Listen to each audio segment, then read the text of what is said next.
Y comenzamos con lo que ha acaparado la atención durante todos estos días y lo hará todavía durante varios más, porque ahora llega el recuento de las pérdidas. El huracán Milton afortunadamente no fue tan aterrador en sus resultados como el huracán Helene, pero de todas formas hizo daños considerables y también se llevó vidas. Parte de la costa del Golfo, en Florida, ha despertado así anegada. Continúan los rescates. Esta fue la zona donde Milton tocó tierra como huracán de categoría 3, soplando vientos sostenidos de casi 200 kilómetros por hora. Perdió fuerza antes de llegar a la península y siguió haciéndolo mientras la atravesaba. Afortunadamente, la marejada ciclónica no ha sido tan elevada como la del huracán Helene de hace 2 semanas, que se cobró la vida de más de 200 personas. No estamos ante el peor de los escenarios que se habían pronosticado, afirma el gobernador. La cara más letal, los tornados que precedieron la llegada de Milton en la costa atlántica. Allí han causado varios muertos. Decenas de miles de floridanos pasaron la pesadilla en un refugio. Nos lo tomamos en serio, con Helene se me inundó la casa, cuenta Roger. También preocupa el apagón. Unos 3 millones de hogares continúan sin luz y se ha cebado con una zona que ya fue muy castigada por el huracán Ian hace 2 años. El embarcadero está destruido, hay daños en el techo de escombros que volaron por los aires, cuenta Bill. Estas son las raíces del árbol que anoche se salió completo.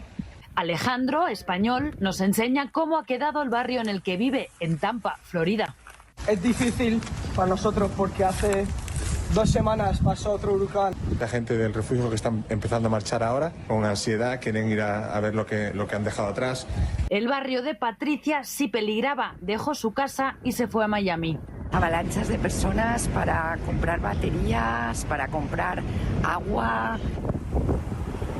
El presidente Biden, que llegó a advertir que este podía ser uno de los peores huracanes en Florida del último siglo, ha dicho hoy que las medidas de precaución han salvado vidas. A pocas semanas de las elecciones, hasta los huracanes se han metido en la campaña electoral. Y ahora hablar no solo de lo que ha sido este huracán, sino lo que representa este huracán, con un crecimiento vertiginoso en cuestión de horas, con un desarrollo que ha llamado la atención y que se encuadra en lo que muchos dicen son los nuevos tiempos en cuanto a estos fenómenos naturales. Le agradezco mucho que me acompañe al doctor Ángel Meulenert, especialista en meteorología, climatología. Un gusto tenerlo con nosotros. Un gusto estar contigo, Pedro, y bueno, déjame mencionarte que la situación de Milton, que se clasifica como un huracán de rápida intensificación, esa es una clasificación especial para este tipo de sistemas que de una forma explosiva pasan de ser una tormenta tropical o una depresión tropical a ser un huracán y llegar a gran intensidad. Se clasifican de esa manera, RI o huracanes de rápida intensificación. Y bueno, fue lo que estuvimos viendo, y como es algo que no ocurre con mucha frecuencia, la frecuencia no es de prácticamente en una temporada ciclónica, de los huracanes que se forman son 2, 3, cuando más, que llegan a esta categoría. Por eso es que da la sensación entre el público de que es algo que no se conoce, no visto. Sí lo hemos estudiado desde mucho tiempo, muchos años, y te pongo el ejemplo de Patricia aquí en el Pacífico, que fue uno de los más grandes, Sí. Uno de los más grandes del planeta incluso, y eso fue ya hace un buen número de años. Y en este año hemos tenido a Kirk, que se formó en el Atlántico Abierto, no le hizo daño a nadie, ahora está haciendo daño como subtropical y como ya extratropical allá en Europa, en Francia y en parte del norte de España. Y como no son tan frecuentes, por eso es que las personas se asombran cuando ven algo como esto, ¿no? Este año hemos tenido 2 increíbles en el Golfo de México, que fue Helene y ahora fue Milton, y que casi muy cerca uno del otro en afectar la Florida.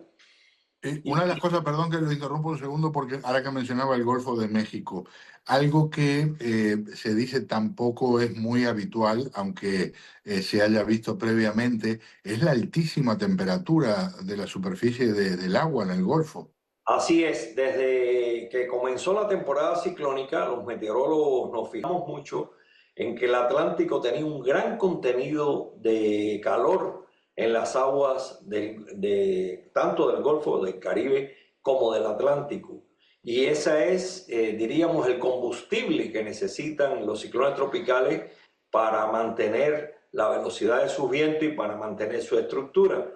Y precisamente este año, las mediciones que se hicieron en el Golfo de México, la corriente del Golfo estaba con una temperatura enorme por encima de los valores normales. O sea que era de esperar que cualquier sistema que cruzara por esas zonas pudiera explosivamente tener una fuerza increíble.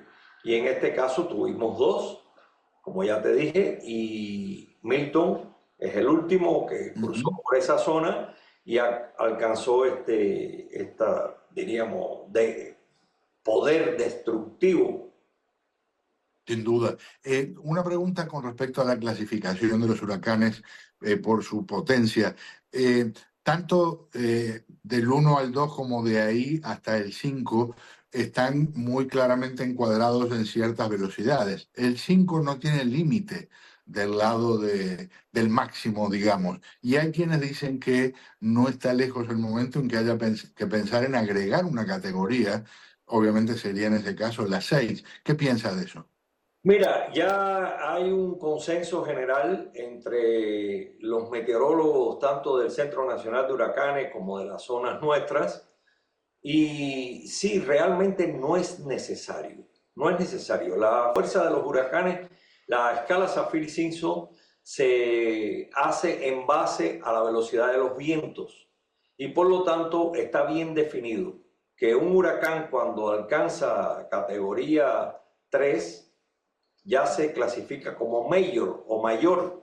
Y en este caso pasa a la categoría 4 y tiene ya más de 210 kilómetros por hora la velocidad de los vientos, y después más de 250 ya se establece el 5. Realmente el destrozo de un 5 es igual que tenga 280, 270, que tenga 330, que fue lo que alcanzó Patricia. O sea, son huracanes que por donde pasan arrasan. Entonces no es necesario clasificar como un 6, porque después quizás ven algunos que pasa de 340 y digan, no, este va a ser 7. Y así, y definitivamente no vamos a llegar a nada. Hay que tener bien claro, 250 kilómetros por hora mayor, hasta donde llegue, es tierra arrasada. El daño que va a hacer es incalculable. Y no es necesario hacer recalificaciones. Eso fue algo que se manejó en los medios, pero no por especialistas en huracanes. Ya. Cuando hablamos de la tecnología para ir desarrollando los pronósticos, tengo entendido que en los últimos 2 o 3 años se han mejorado considerablemente en cuanto a la sintonía fina, digamos, de desarrollo del cono, proyección, etcétera. ¿Por qué? ¿Qué se ha hecho? Se ha hecho mucho. Ya los modelos de pronóstico año con año se han ido mejorando. Ya estamos prácticamente en un nivel a 3 días de hacer un pronóstico de trayectoria con el cono más reducido que hace 10 años atrás. O sea, cada vez se mejoran más los modelos de pronóstico y la experiencia de una temporada ciclónica que acaba de pasar a otra nos los está demostrando. Prácticamente el cono se ha ido estrechando cada vez más, que el cono lo que nos indica es puramente la trayectoria, no nos indica el peligro. ¿Por qué? Porque el peligro lo indica cuando tú ves el cono, hay un área de color naranja. Esa área que no está en el cono, desde el punto donde él se encuentra, nos está indicando la zona más peligrosa del huracán. Y esa área se hace en base hasta dónde llegan los vientos peligrosos de tormenta tropical y las grandes marejadas. Si el huracán es más pequeño, porque también hay que tener en cuenta eso, hay huracanes que son más pequeños en diámetro, pues está más concentrado el peligro con un área menor que si el huracán es muy extenso, como fue el caso de Milton y de Helene, que eran huracanes grandes, de gran tamaño, y que lógicamente se extendían más los vientos peligrosos. Y las marejadas, no solo los vientos, y la lluvia incluso. Vi algo, pregunté, me dijeron no es lo habitual. Sí, todos los huracanes tienen la habilidad de formar tornados, pero para que en áreas como en el sur de la Florida se vean tantos tornados como se vieron en el correr de la jornada anterior, es algo muy fuera de lo común. ¿A qué se debería? Ahí sí tienes toda la razón. Yo en mi vida de más de 40 años trabajando con ciclones tropicales, tanto del Pacífico como del Atlántico, no había visto una ocurrencia tan grande de tornados. Las bandas espirales de los ciclones tropicales contienen nubes de gran tamaño, que son los cumulonimbus, y que son generadoras en muchos casos de tornados o de nubes de embudo. Siempre hemos visto que en algunos ciclones tropicales se forman tornados en esas bandas espirales que circundan alrededor del centro del huracán. Y en este caso sí se salió de todo rango. Yo por lo menos no tengo en la historia que he conocido de ciclones tropicales que hayan habido un brote de tornado tan intenso como ocurrió en esta ocasión. Esto hay que estudiarlo, esto hay que analizarlo y seguramente se va a analizar por los meteorólogos cuál fue la condición suficiente, necesaria, ya la teníamos, tenía bandas espirales, pero cuál fue la suficiente que causó esta explosión tan grande de tornado. Yo realmente no tengo conocimiento de algo tan intenso. Me acuerdo de, por ejemplo, un huracán, creo que fue, bueno, ahora no recuerdo exactamente el nombre, pero en el año 1988, un huracán que tocó tierra en Cancún y después pasó al Golfo, que sí ocasionó toda una serie de tornados vinculados a las bandas espirales, pero no de la magnitud que se ha visto esta vez. Esto es algo que debe estudiarse, porque yo me quedé asombrado ayer cuando le puse el filtro que se estaba aproximando a la costa de la Florida. Le puse el filtro de rayos. Ya ves que los satélites permiten también ver en qué lugares están sucediendo este fenómeno de rayos. Y había una densidad de rayos tan grande que yo de verdad me quedé asombrado con eso. Da miedo hasta que no sepamos por qué y qué medida. El problema con los tornados, ¿verdad? Que son a veces 3 minutos que da de tiempo para que haya una alerta y la gente pueda guarecerse, y no es lo mismo un refugio para un huracán que para un tornado. El tornado tiene esa capacidad horrible de destrucción. No, es una capacidad tremenda que, bueno, no sé, ya tú debes haber visto las fotos. Sí. Hay camionetas totalmente volcadas con las llantas hacia arriba. Hay casas destruidas, pulverizadas. Y realmente eso fue uno de los aspectos más importantes de este Milton. Un gusto conversar con usted, súper agradecido porque me acompaña en el programa. Igualmente para mí es un gusto estar contigo, a menudo a veces, y en mis viajes a Miami trataré de localizarte para vernos personalmente. Con mucho gusto, con mucho gusto. Un abrazo a la distancia.